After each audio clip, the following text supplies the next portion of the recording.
Another day, unfortunately, another Lamar Jackson ailment this 2025 season that has been very difficult on Lamar from a wear and tear and a physical standpoint continues.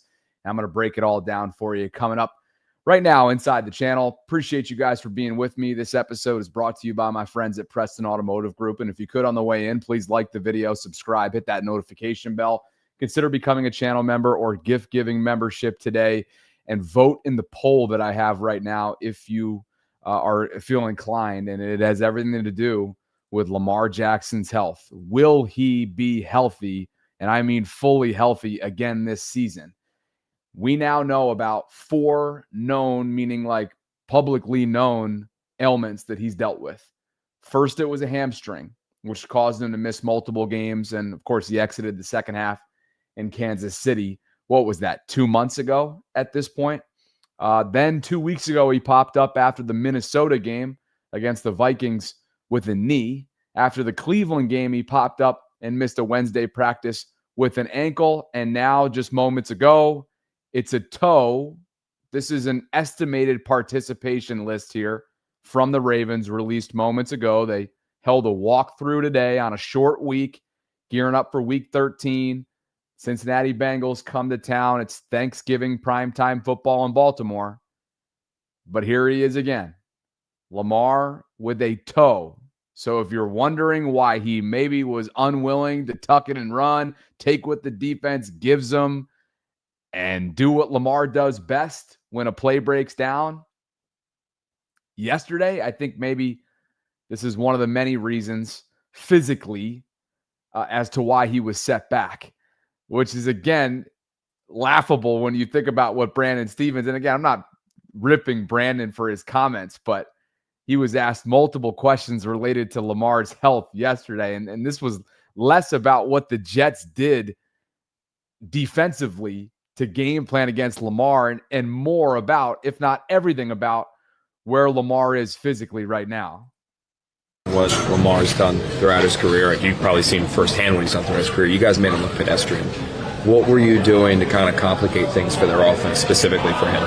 Yeah, I think we just had a great game plan as far as just limiting him in the run game and in explosives. And so I think up front they did a good job with that. But yeah. He's been battling some stuff this year, like random injury, the hamstring injury, and I think it was foot or ankle he was on the injury report with this week. Did you notice that? Like, could you tell that maybe he wasn't the Lamar that people are used to seeing? To be honest, no. I didn't see him, acting like, as if he was hurt. You know what I mean? I think we just had a great game plan as far as keeping him in the pocket and, limiting his running ability. For all the best to Brandon, but it's clear Lamar is dealing with multiple setbacks. And again, if you're just tuning in, the breaking news based on an injury report that is an estimation from a participation standpoint after today's walkthrough now has Lamar dealing with at least his 4th ailment of the season. It began with a hamstring. It was then a knee that forced him to miss a Wednesday practice 2 weeks ago. After that, it was an ankle this past week. And now it is a toe. The rest of the injury report, as you can see right now, up on the screen, Rashad Bateman was limited, would have been limited, I suppose. Again, this is an estimation, with an ankle. After that high ankle sprain that he's dealing with, he's already missed multiple games as a result. Taven Bryan, your interior defensive tackle, is going to go on IR with a knee. Kyle Hamilton, John Harbaugh said, has a chance. That's all he would say. Has a chance to play on Thursday. He hobbled off the field yesterday and looked like he was in some pretty significant pain. Kyle is the ultimate gladiator, would not put it past him whatsoever to be ready come Thursday night, but that'll be something to watch. We know Cincinnati is going to be down both T. Higgins on the offensive side of the ball and Trey Hendrickson on the defensive side of the ball. It'd be a big blow for the Ravens if 14 can't go, obviously, for Zach Orr's group. Travis Jones popped up with an ankle. That's something that plagued him last year, and he would have been a DNP had they practiced today. So big number 98 has been logging a lot of snaps up front defensively for the Ravens this year. That'll be something to watch because, again, more often than not throughout the second half of last year, you saw a Travis Jones that was just seemingly gutting through snap after snap after snap. And so that'll be something to watch. Keon Martin missed this past weekend against the Jets after a rib injury forced him to travel back separately from their trip to Cleveland.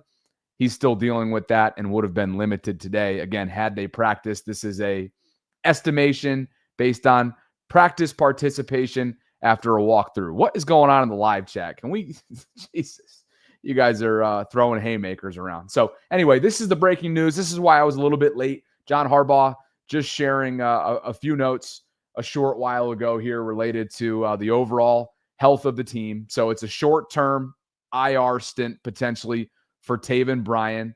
Adisa Isaac, remember the second-year player, outside linebacker. What was he, a day 2? Was he day 2 or day 3? Somebody help me out on that in quick in real time here. But he's only played in a handful of games for the Ravens. Dislocated his elbow over the summer, and John Harbaugh said that he had a setback. So he is not close to a return. They had originally been scheduling mid to late November for his tentative return. But again, that is no longer going to be the case. He is not close to a return. Again, Kyle Hamilton has a chance to play on Thursday night. Those are John Harbaugh's words. He said Lamar came out of the game okay. But again, now we know that he's dealing with at least his fourth ailment in recent months. And again, a short-term injured reserve stint for Taven Bryan could potentially be on the table. Thank you.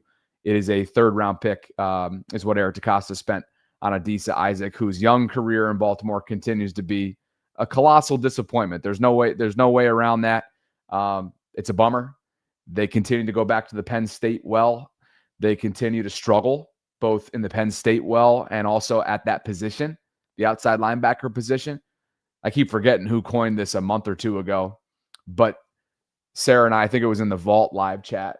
One of our subscribers was like, man, what the wide receiver position was to Ozzie Newsome is what the outside linebacker position, in terms of the draft, has become for Eric DaCosta, right? Areas that they haven't exactly been consistent in from a development standpoint, scouting, all across the board, so on and so forth. Found that to be an interesting dichotomy. Artie is here. What's going on, Artie? Why does Lamar get every excuse in the world?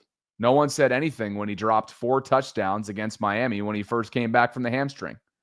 Well, what do you mean, why does Lamar get every excuse in the world? No one said anything when he dropped 4 touchdowns against Miami when he came back from the hamstring. I think we gave him his flowers. What do you mean? I don't get, what's your point? It was a rough first half in Miami, first of all, on Thursday night, a few weeks ago. And Lamar does what he does. Killed him through his arm, killed him with his arm. And the Ravens ran away from him. What was it? 28-6 was the final on that primetime game in Miami. I don't get that, though. Guest lines are open. Troy, I'm waiting on you, bro. Come on now. Major media. It's been a long time. I feel like you guys owe me a call, to be quite honest with you. Let's go. Guest lines are open. We got a lot to discuss, including Jermaine Johnson, Jets defender, who had a whole lot to say about Roger Rosengarten on Twitter today. And my co-host on The Collective, looking forward to tomorrow night, 8 o'clock Eastern. Looking forward to that.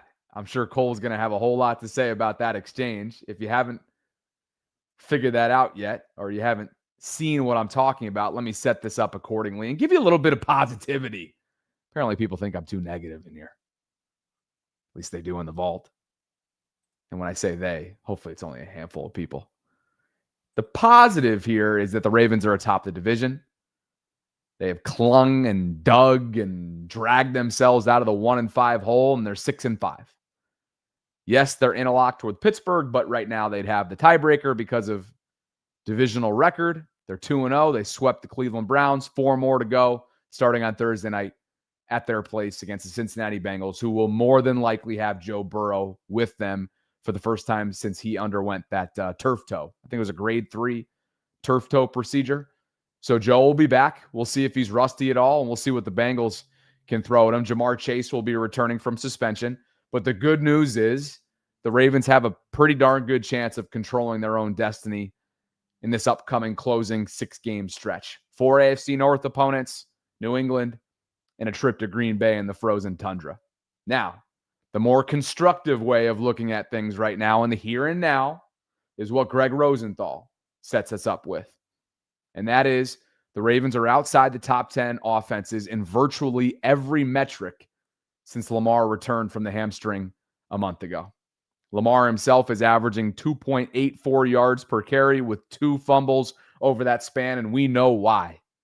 In part due to his health, in part due to an offensive line that, while it certainly had one of its better games of the season yesterday, overall full body of work, looking at it from an 11-game sample size, has not been good.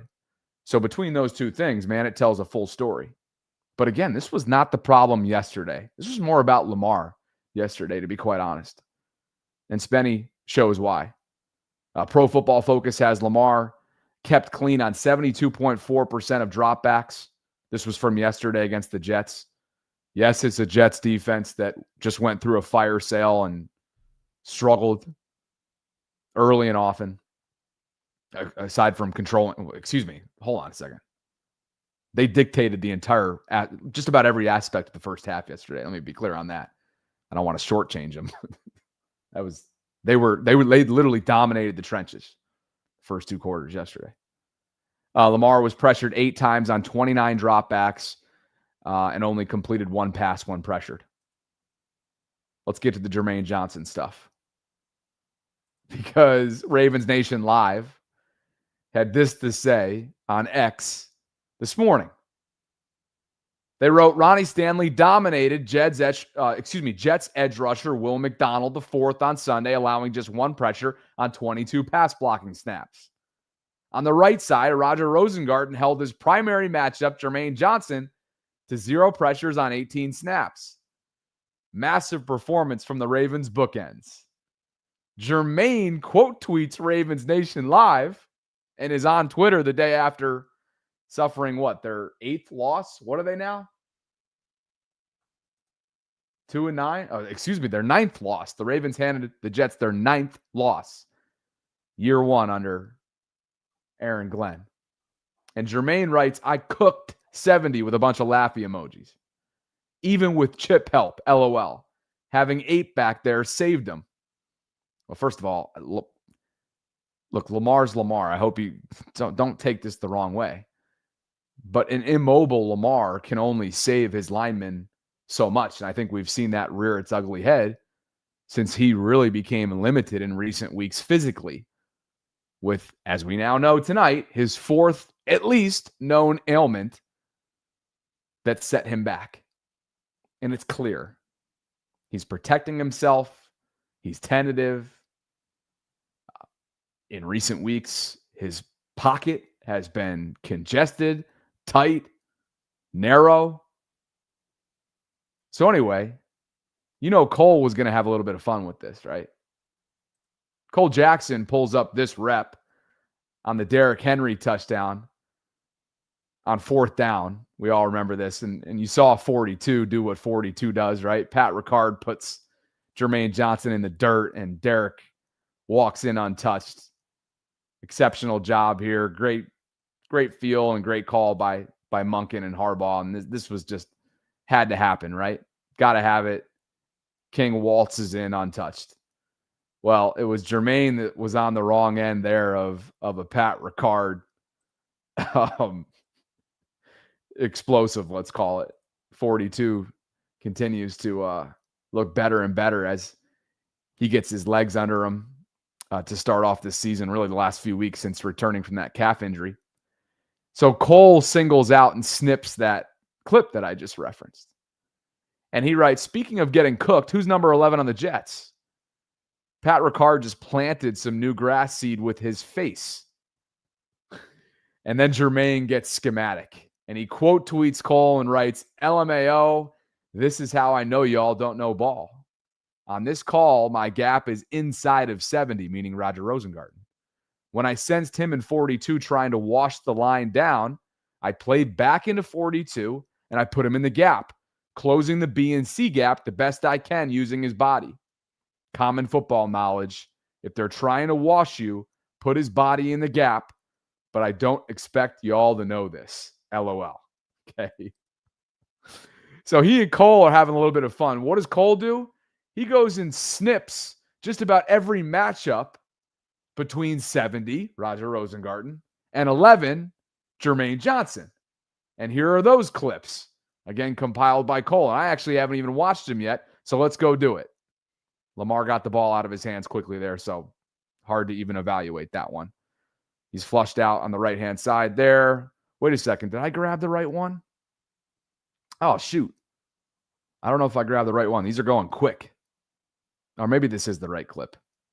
It's happening quickly, but these are the snaps, and you can see that for the most part, Rodgers holding up. Now, maybe Jermaine's referring to non-dropbacks. I don't know. I'd have to go back and watch the run game if there are any meetings between Rosengarten and Jermaine.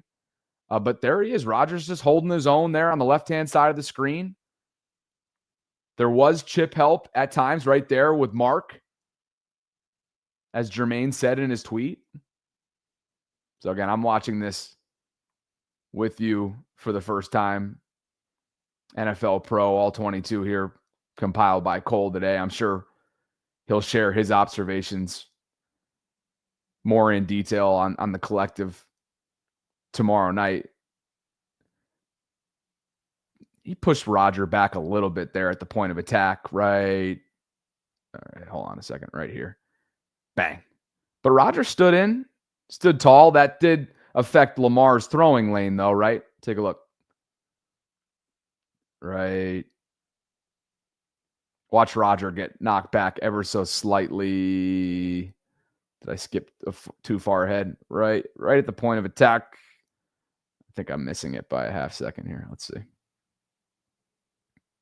Anyway, point is, I don't think that there was anything egregious. And for Jermaine, I mean, does that say more about the Jets culture to be getting on the Twitter? That right there. Roger gets knocked back. Lamar's kind of stuck. Ronnie's doing whatever he can to hang in there on the left edge. Long story short is, while this Ravens offensive line can and has to improve, I thought that yesterday was not the reason why they lost. Or excuse me, the Ravens didn't lose yesterday. Jesus.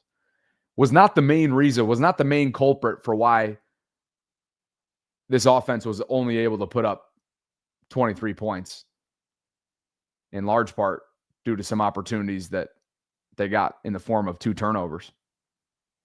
Even though I don't even think they cashed in on Marlins, did they? Did Marlins turnover immediately turn to points? Help me out. Anyway, point is, some good chatter. Ball was coming out quick. And that made for a good little interaction there between player and creator. I love it. Cole tallied up the pressures by this Ravens offensive line. Daniel Fa'alele, no surprise, did lead the way with 2. Rosengarten, Voorhees, and Stanley, according to PFF, each had 1, and Linderbaum was clean. He's allowed just 5 pressures, as Cole tallied here, since the bye week. And 2 of those games, again, since week 6, he had no pressures. So good for him. And Coach Evans, who's going to be coming on the vault tomorrow. Looking forward to that. As we continue our Film Study Tuesdays. Coach Evans from the Sip to Tally YouTube program has the run block and pass blocking grades for the offensive line. Ronnie Stanley led the way in both categories. He had a 70.2 run blocking grade for a 74.5 in the pass blocking. Ooh, man. Look at Linderbaum in the run game. 45-6 yesterday. That's tough. Rosengarten, 75-3. Fa'alele, 68-3. Voorhees, 53. Pass block rates outside of Ronnie. Linderbaum, 71-6. Rosengarten, 58-8. Same thing with Fa'alele and Voorhees, 54-7. Oof. That's rough. This team is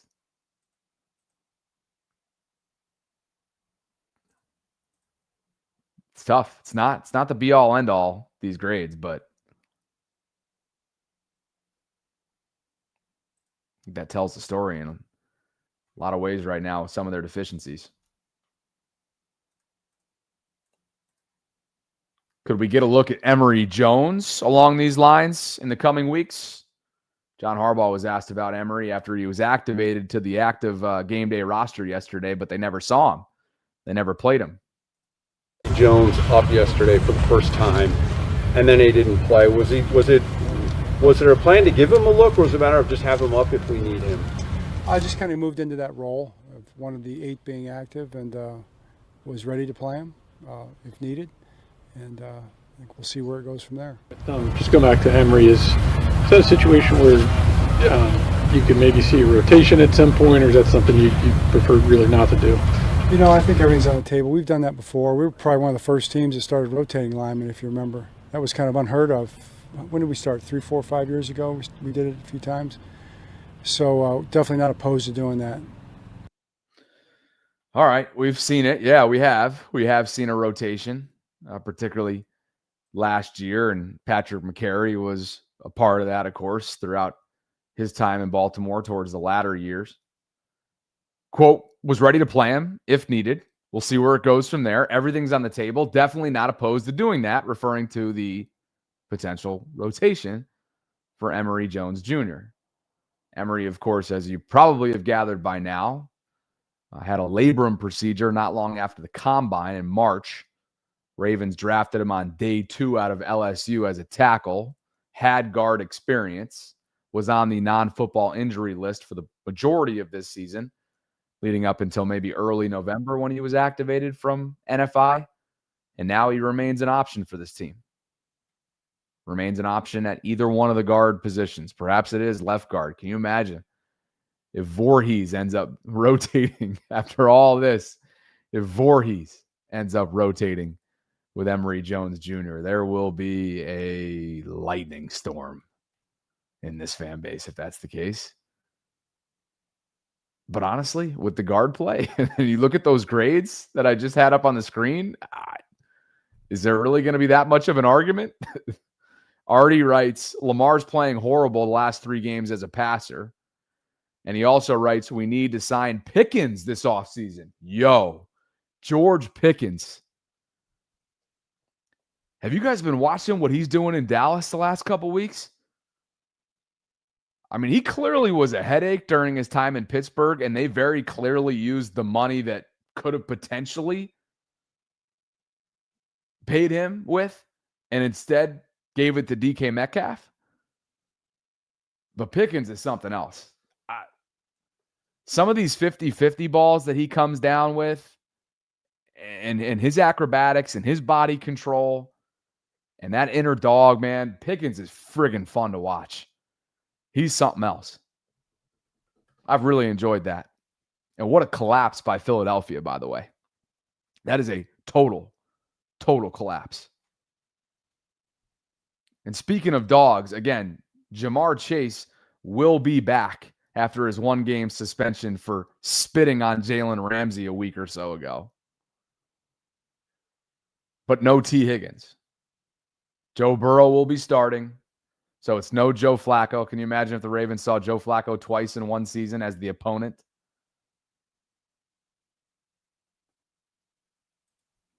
Appreciate you guys for being with me tonight. This episode is brought to you by my friends at Preston Automotive Group. The guest lines are open, by the way, if you want to call in and share a thought with me. Preston Automotive Group has been one of my trusted sponsors, one of my most long-standing sponsors now for years running. And if you go to PrestonMotor.com, which is directly linked in my show notes, it'll bring you to my landing page where you can learn more about what's available to you as a Bobby Baltimore subscriber. Like a couple different exclusive offers. One, they're going to give you a $500 credit towards a newer pre-owned vehicle if you show up at one of their dealerships and let them know that you're a subscriber. And or when you buy 4 tires, you'll get 50% off your alignment if you let them know that you're a Bobby Baltimore subscriber. They've got over, let's see how many exactly. How many available inventory vehicles? 3,784 at the moment. You can break it all down based on preference, price, vehicle condition, year, make, location. I know that's a big one for those of you that are in or around the Baltimore area. My home dealership is the Randallstown, Maryland location. Preston Ford West when I'm back in the area. Wilmington, Delaware. Pittsville, Maryland. Millsboro, Delaware, which is a brand new shop. Keller, Virginia. Hurlock, Maryland. Dover, Delaware. Denton, Maryland. Aberdeen, Maryland. Take your pick. They're all over the place. And I love them. Call them 410-673-7171. Go check out those Bronco sports while you're at it. I'm biased. I've been driving around in my Bobby Baltimore Bronco now for a couple of years, but I'm loving it. Tilly loves the spaciousness. I love it. Everything about it. Thanks to Preston for the continued support. You can go follow him on Instagram for more information if you feel so inclined at Preston Automotive Group. Thanks to them. And again, it will be Joe Burrow coming up on Sunday. Expected to play week 13. That grade 3 turf toe procedure, over 2 months removed from that? And a lot of people, I think, have been wondering, why the hell are you bringing him back? Yeah, I get it. Cincinnati's playoff hopes, very, very low. Currently sit at 3-8. Same thing with Cleveland. By the way, Shedeur Sanders will get another start after winning in Vegas yesterday. He's going to start for Cleveland this upcoming weekend. So they're both 3-8, the Bengals and Browns. Both got to win out, you would think. Get an opportunity to be a wild card team. Pittsburgh and Baltimore 6-5. And this AFC North is about to take shape over the next month plus. Guest lines are open. Got a couple more super chats as well while we're at it here. Captain writes, Voorhees 100% would be the one to get benched. Pickens is good, but it's a contract year. As soon as he gets his money, I can see him turning to AB. Listen, turning into Antonio Brown is kind of a tall task. That's easier said than done, Captain. Dre Dog writes, please don't talk about George Pickens. The Ravens took a David Ajabo over him. I'll have you know, Dre Dog, that David Ajabo recorded a pressure, according to PFF yesterday. He logged a pressure. That a boy 90? Listen to Dan Orlovsky talk about Lamar Jackson. Cannot win a Super Bowl. Not the way they're playing on offense right now. And it's mainly because of Lamar right now. And I say that with unbelievable love for Lamar. He's not playing great. This offense, pass game-wise, is sloppy. It's sloppy. It's been sloppy since he came back.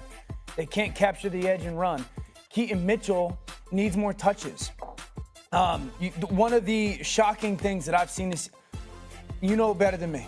I have seen Lamar get tackled one-on-one this year more than I've ever seen Lamar get tackled in combination of his whole career. I don't think he's healthy. I don't think he's remotely close to being healthy. I see him get tackled in one-on-one situations where I'm like, there's no way that's the same guy that we saw do historical stuff last year. This is one of the craziest stats for me this season. Lamar Jackson has 2 runs over 10 yards.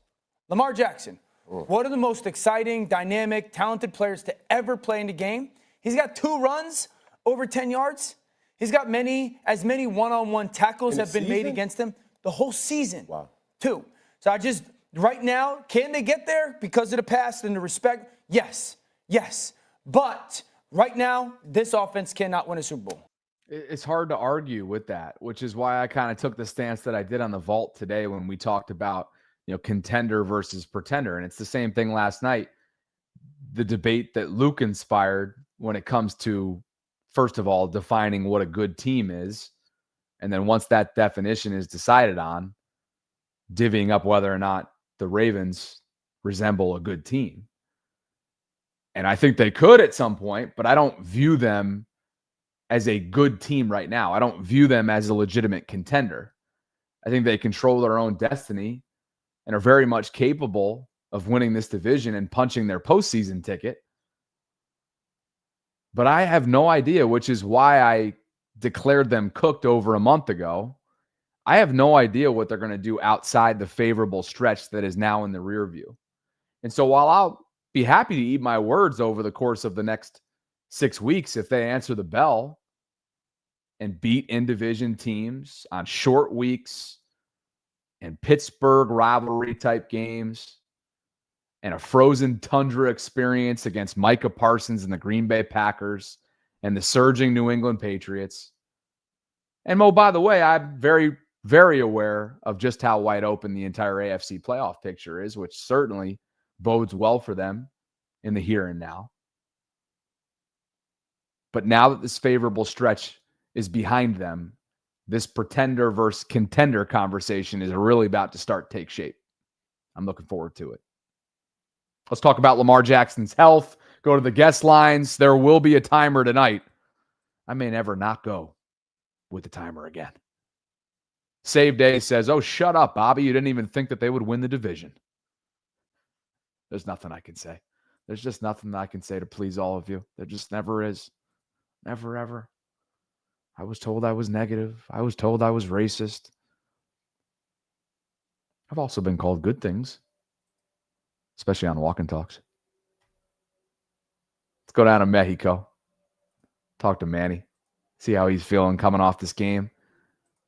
They've ripped off 5 straight. And the question of the night, maybe not what I have in the poll. I shouldn't have rushed through that in my pregame process. Because I know that probably Lamar will not be fully healthy again through the rest of this season. What it should read is, will Lamar be able to overcome what he's dealing with physically right now over the next 6 weeks? That's what I'm going to ask you, Manny. Welcome back to the program, brother. Good to have you. Hey, what's up? Will he ever be healthy enough to overcome his weaknesses right now? Not with that O-line.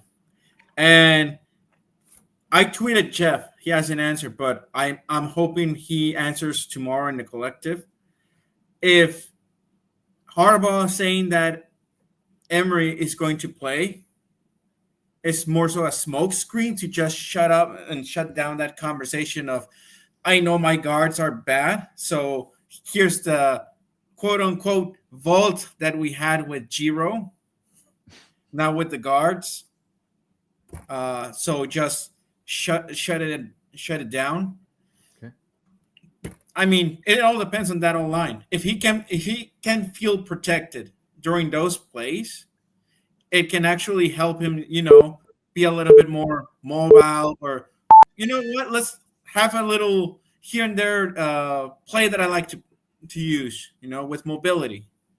So on that sense, yeah, until the O-line is changed, Lamar is not going to be feeling secure enough to make those plays. And like you've been saying with Sarah, it's a trickle-down effect.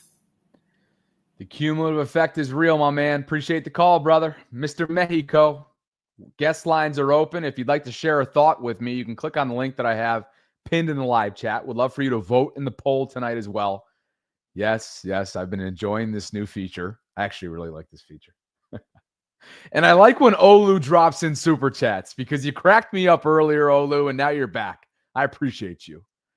Olu writes, we aren't a championship team right now, but if we ride the wave, things may work out.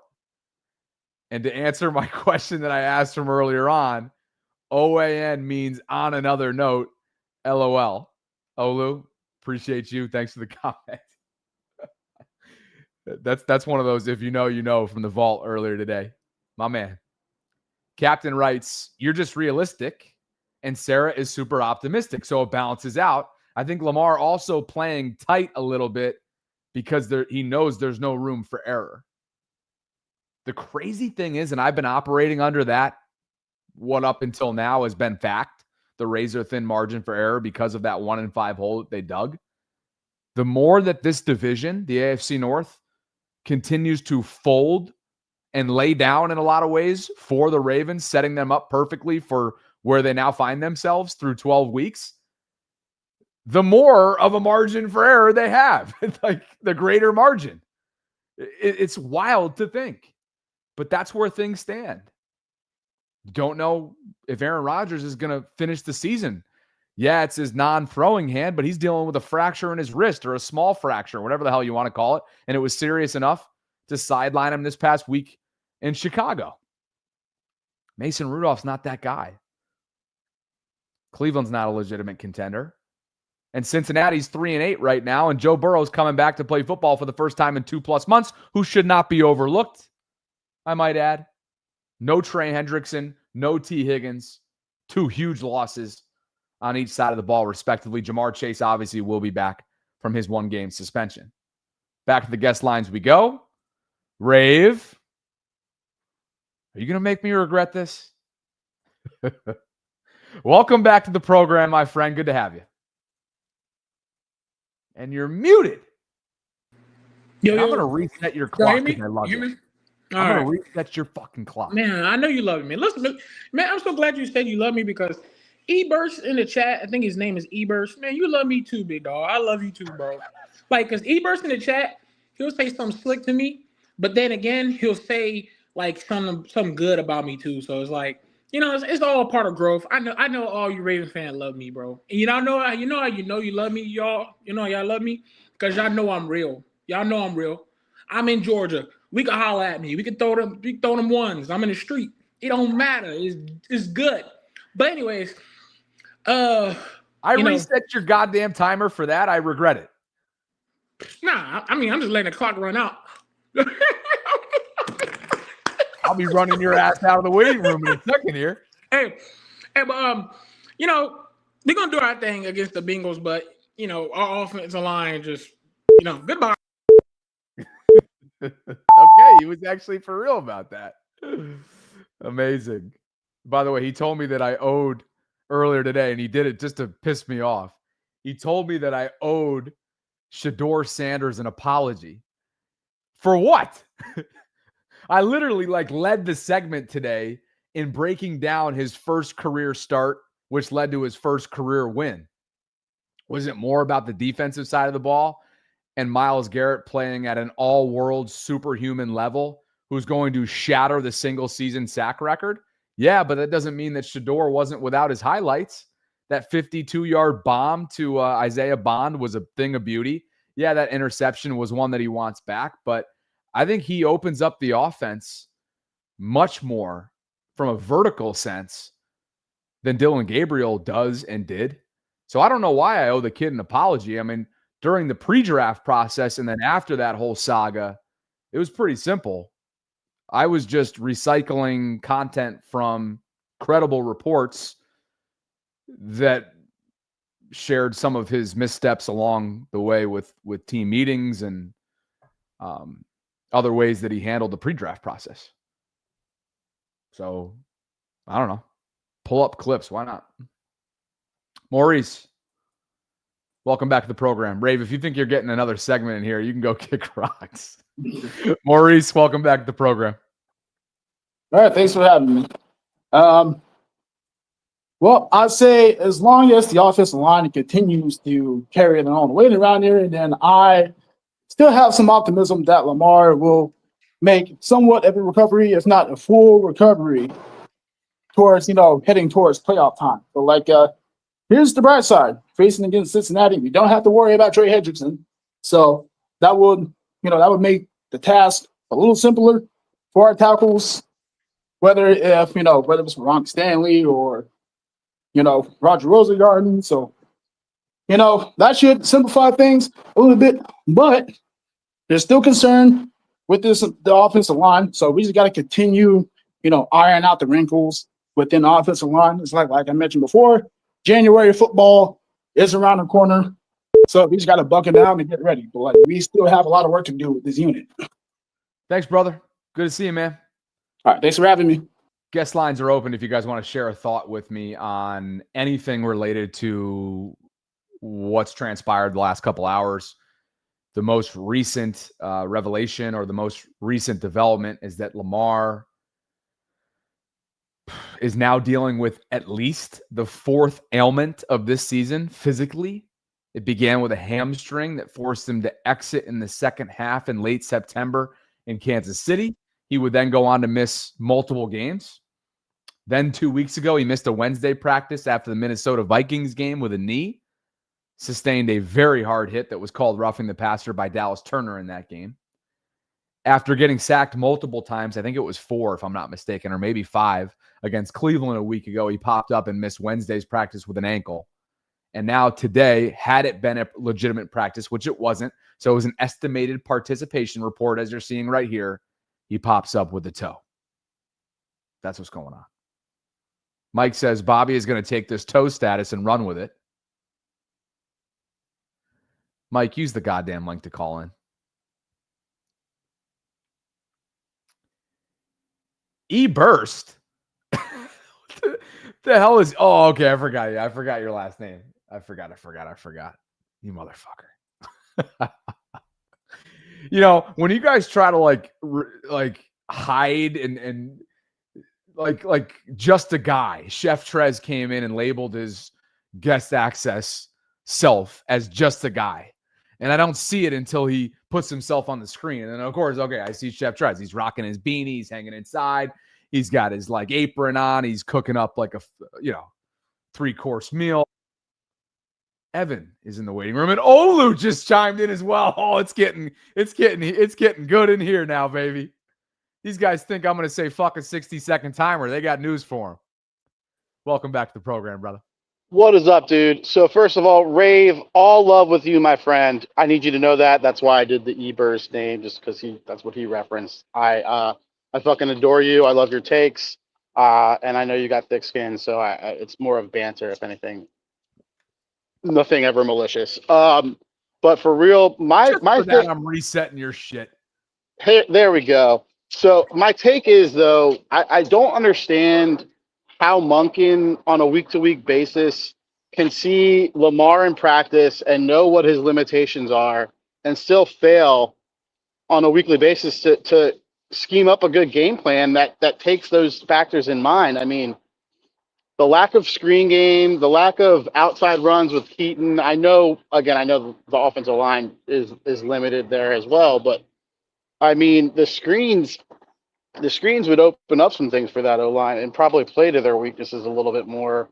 As long as Falele isn't fucking tasked with blocking an open space. But yeah, that's kind of my takeaway. And then also, I thought the debate yesterday with good and great teams or good versus bad team, kind of missed the mark on, and it's more of a semantic thing for me, but I think there's actually a lot of good teams in the NFL, and that's more of the problem. There's not a lot of great teams in the NFL, and we're used to seeing the Ravens as a great team. We're not used to seeing them as what they are right now, which is just an okay, good team that just won 5 games in a row. You don't win 5 games in a row unless you're a good team. So that's all. Thanks for letting me call in. #free tourist motherfucker. Great seeing you, brother. Later on those DC streets. A lot of it is semantics. A lot of it is how you define good versus great, for sure. I can't believe you just slipped in that hashtag at the end of that call. He just when I want to love the guy, I find a way to hate him. So what if I told you guys that the Ravens have not scored an opening drive where they're in scripted format touchdown since the Chiefs game? A lot of that's on the execution or lack thereof, but a lot of that's on the scheme. A lot of that is on the play caller. And so, look, I've never been one to absolve. Same thing with Zach in the first 5 weeks of the season. I'm never one to like turn a blind eye to the criticism that should be aimed at Todd Monken in this case. But to me, the greater issue is what Evan was getting at. It wasn't the case yesterday from an offensive line standpoint. I already had the numbers up on the screen to suggest that. Spenny had it for us right here. Lamar was kept clean on 72.4% of his dropbacks. Ravens offensive line did its job yesterday. Lamar didn't hold up his end of the bargain. And it's because of his health. Now, in other areas, he just wasn't sharp. Some of the inaccuracies, right? Not hitting DeAndre Hopkins after that beautiful double move. Throwing behind Mark Andrews. Seemed like it was on him as well for misfiring with Isaiah Likely on the right-hand side at one point in yesterday's game. It's got to get cleaned up. but they have not scored an opening drive touchdown since the Chiefs game. And if you were wondering what the date of that game was played, September 28th. Guys, that is 4 days out. Or we're 4 days out from 2 months from that moment. Now, granted, Lamar didn't play in a couple of those games. One against the Rams, or let's see, what did he miss? He missed Houston, Los Angeles, and Chicago, right? I think those are the 3 games that and then the second half of Kansas City. I think that's what it ended up being, right? Because Cooper Rush started, am I remembering this correctly? Cooper Rush started the Houston game.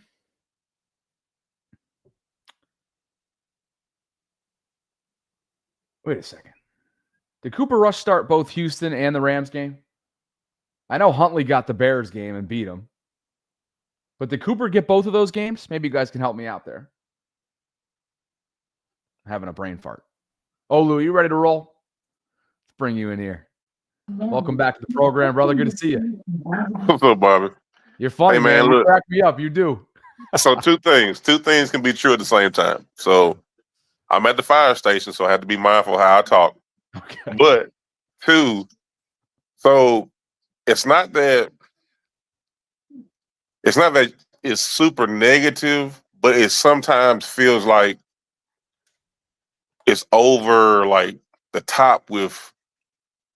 So let's say most fans are probably really emotional, but I kind of like how Femi is. Like Femi can say certain things for people who really like love the game and who really understand what the Ravens have going on.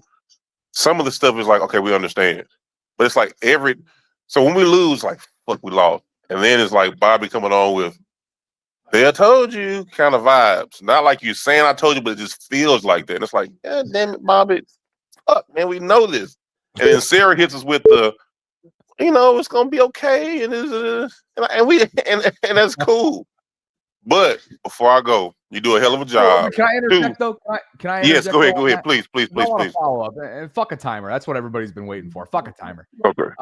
Olu, like, what would you rather have though? Like, what approach? No, it's perfect. No, Okay. it's a perfect blend, and that's another thing with this kind of stuff, man. This is you and Sarah's deal, man. So fuck what we all think, really, because we're still here. You know what I'm saying? But it's like a good yin and yang vibe, and so it's not like you're people like to use the word villain or heel. That's not who you are. So don't take it that way. But it is funny sometimes when somebody says something like that, and I can always tell, oh, Bobby's hot. Oh, they got him. They got him. But them fucking cheeks get a little red, and you start, oh, he's going. He's about to lose it. He's fucking going, guys. He's going. But, man, I think for us, you said something earlier on the vault. I'm not saying the O-line is the only problem, but I feel like it's so big that if it was just like 30% better to where Derrick Henry could at least sometimes get clean through, it would be a Band-Aid to so many other things. The defense wouldn't be on the field as much. Lamar would have a little more time to plant his feet to make these throws instead of throwing off his back foot. They had an angle yesterday on one of those plays. 3 wide receivers were within it was like some Greg Roman shit. 3 wide receivers were in like 10 to 15 yards of each other on the same side, where 2 DBs could cover 3 guys. That reminded me of the old days. So it's just the offensive line and it's not going to change unless somebody gets hurt, which I don't wish any injury on anybody. To say that Emory Jones come in and really just do that much better than what we have, it's kind of fool's gold. So I just think we just got to keep riding the wave. We're going to lose a couple games, but if we finish and we win our division, I kind of just like where we're going to be at. We just have to see what happens. All right, brother. I love you, Bobby. You all right with me, man? I just like jacking with you. Great call, man, and feelings mutual. And are you a volunteer firefighter? No, man. I'm a career fireman in Shreveport, Louisiana. Oh, okay. So you're Louisiana based. Looks like Yes. Looks like you guys are gonna get Lane the next couple of weeks here. Okay, so I'm an Alabama Roll Tide fan because I love Nick Saban, but I do think I think Lane would be pretty good, but he'd be crazy to leave Ole Miss. If he comes to LSU, what would he do? They've already won championships. If he stays at Ole Miss, if he wins a championship, he's like maybe 1 or 2 players away. If he wins at Ole Miss, they'll put a statue up. I guess that's the difference, right? Legacy. But it sure seems the way they're handling things and wait until after the Egg Bowl to make the announcement. He's gone, right? I mean, he's gone. He said earlier that it wasn't about, well, everybody says it's not about money, but he actually went through a lot of family crisis when he was chasing the money from USC and all those other places. I want to say maybe got divorced or something or had some kind of serious family situations. And I think I've been to Ole Miss. You know, I had some family and I have close friends who played at Ole Miss. It's a beautiful campus. Beautiful campus. So money's not a problem for Ole Miss. They're a little stingy, but LSU is just trying to find something. I think Lane Kiffin will be the guy, but he's not going to outbeat Saban. Orgeron, he can't have a better team than what they had with Burrow and them guys. So your legacy will be at Ole Miss. It's still cracking me up, the tweet, the news break tweet. Blessed by the governor. I just like which if you're down here, like we're doing little political things down here. So if you hear half the crazy stuff that guy says, you don't want nothing to do with that guy. So just he's worried more about football than the education system down here, which is trash. But anyway, that's a whole nother conversation, brother. I'll see you guys tomorrow. It's a great call, man. Thank you so much. We appreciate the support. Be ready, he says. Olu. That's right. That's a guy I want in my trenches right there. That's a guy that I'm willing to go. He's gonna pull me, literally, he's gonna pull me out of a burning fire. Right? It's one of my favorite references, and now it's just the perfect reference. A career firefighter. Salute to you, Olu. One of our long-standing subscribers. He mentioned the offensive line. He mentioned Emory Jones Jr. John Harbaugh just mentioned him when asked about the rookie earlier this evening. Was up yesterday for the first time, and then he didn't play. Was there a plan to give him a look, or was it a matter of just have him up if we need him? I just kind of moved into that role of one of the 8 being active, and was ready to play him if needed, and I think we'll see where it goes from there. Just going back to Emory, is that a situation where you could maybe see a rotation at some point, or is that something you prefer really not to do? You know, I think everything's on the table. We've done that before. We were probably one of the first teams that started rotating linemen, if you remember. That was kind of unheard of. When did we start? 3, 4, 5 years ago? We did it a few times. So definitely not opposed to doing that. All right. It's funny to be talking about the offensive line right now because they got the job done yesterday. It's one thing to have spoken about it after the Cleveland game, after the Minnesota game. You can pick a handful of other games where they just simply lost the trenches. They did lose in the trenches the first half, I'd say, yesterday against the Jets, and that's on both sides of the ball. But overall, Ravens got it done yesterday in terms of where this group has been and where it ended up performing yesterday in a 4-quarter sample size. The conversation right now should be all about Lamar and whether or not he is capable of overcoming what we now know is his fourth publicly known ailment. It's a toe. Had there been a legitimate practice today and not just an estimation walkthrough participation, he would have missed it with a toe. Last week it was an ankle. Week before that, it was a knee. In September, it was the hamstring that leaked into October. So the question of the night is, will Lamar be able to overcome, in terms of what the Ravens are going to inevitably need from him, the closing stretch of these next 6 weeks? Will he be able to overcome his physical setbacks? Oscar, I'm asking you, brother. Welcome back to the program, man. Good to see you. Can't hear you, Bobby. Can you hear me? Can you hear me? I can't, for some reason, I don't have audio. Okay, we can hear you, dude, but we heard you just fine.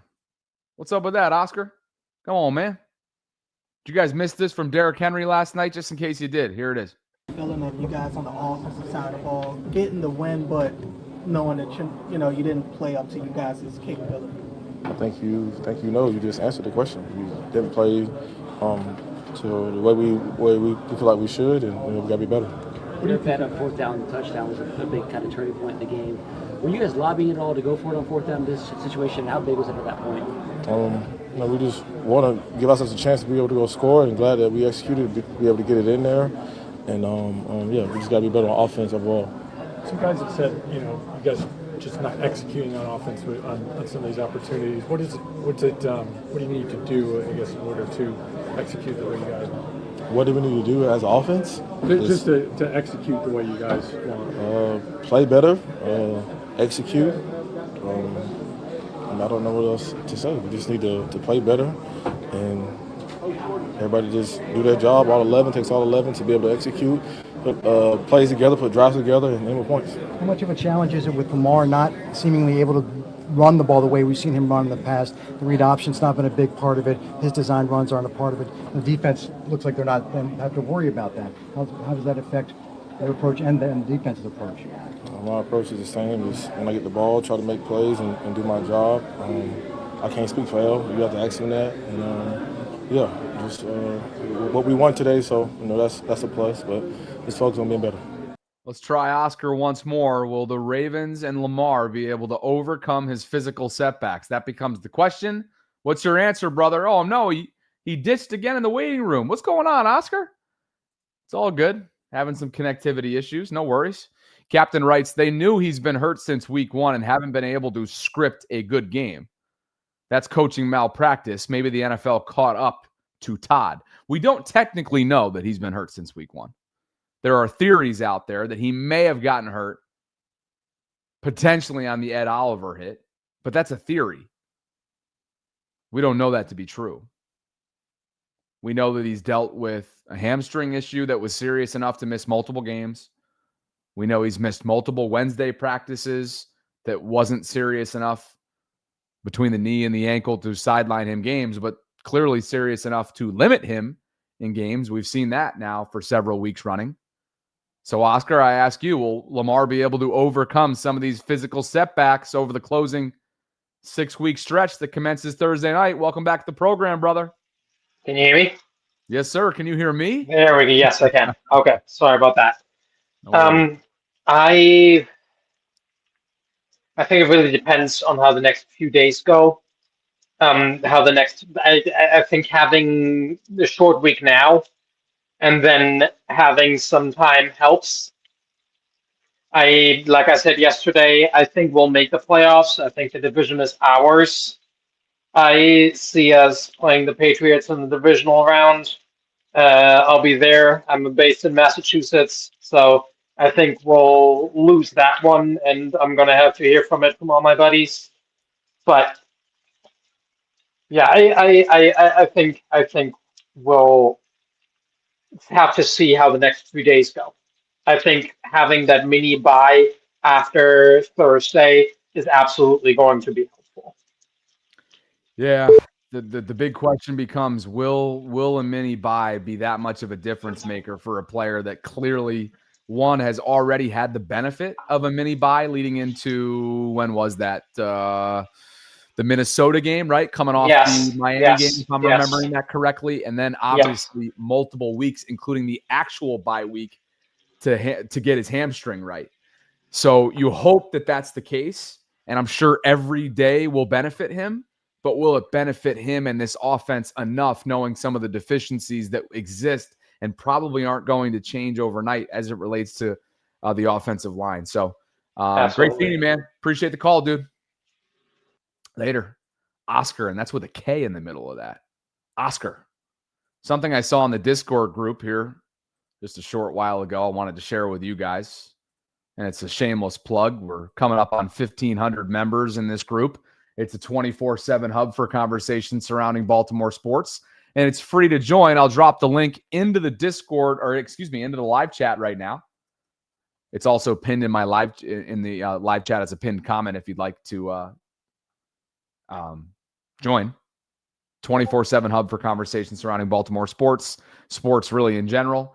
And who dropped this in? T Plus dropped in a Ben Fennell tweet about the Steelers with Mason Rudolph. They did not complete a pass over 20 air yards. This is not just with Mason. They didn't complete a pass over 20 air yards in the month of November. 4 games, 0 for 11, 2 interceptions. That's insane.